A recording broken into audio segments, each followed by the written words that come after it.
Seruput kopi dulu lar.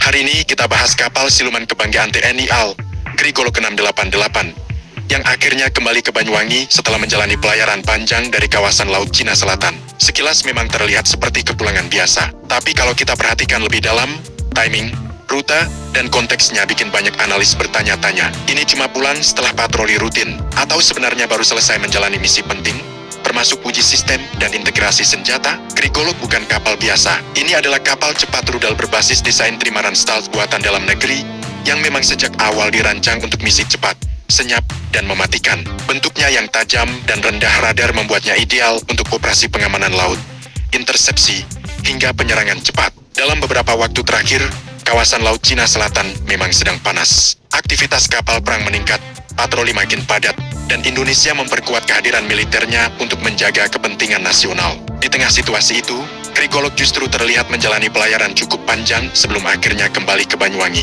Ini yang menarik, karena kalau hanya patroli biasa, biasanya tidak selama itu. Dan jika hanya latihan lokal, tidak perlu sampai ke jalur strategis di sekitar Laut Cina Selatan. Banyak analis militer menilai bahwa pelayaran ini kemungkinan besar berkaitan dengan uji operasional lanjutan. Bisa berupa pengujian sistem tempur, pengujian stabilitas kapal di laut lepas, atau bahkan integrasi awal sistem persenjataan yang selama ini belum diumumkan ke publik.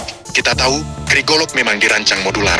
Artinya, sistem senjata bisa disesuaikan sesuai kebutuhan misi. Mulai dari meriam otomatis, sistem kendali tempur, hingga kemungkinan pemasangan rudal anti kapal di tahap berikutnya. TNI AL sendiri dikenal sangat tertutup soal detail integrasi senjata. Biasanya, informasi baru dibuka setelah sistem benar-benar siap tempur. Jadi wajar kalau tidak ada rilis resmi soal uji senjata, tapi pergerakan kapalnya justru berbicara banyak. Yang juga menarik, dalam unggahan disebutkan bahwa Grigolok kembali untuk melanjutkan tugas pengamanan Selat Bali selama periode Nataru. Ini bukan tugas ringan.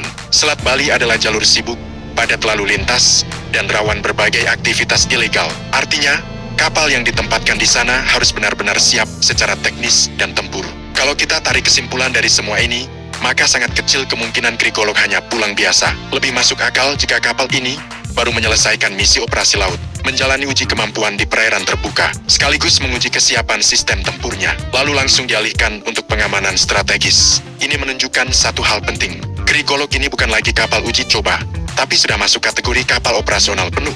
Dan ini juga jadi sinyal bahwa kekuatan laut Indonesia, khususnya kapal cepat siluman, mulai benar-benar diandalkan dalam menjaga wilayah strategis nasional. Jadi kalau ada yang bertanya, ini habis integrasi senjata atau latihan? Jawabannya, bisa jadi dua-duanya. Dan yang pasti, Grigolok sekarang sudah berada di level siap tempur. Penutup, kalau menurut kalian, Grigolok lebih mungkin habis uji senjata atau habis misi operasi laut? Tulis pendapat kalian di kolom komentar. Dan jangan lupa, subscribe, like, dan komen di bawah sambil ngopi, copy paste sama persis.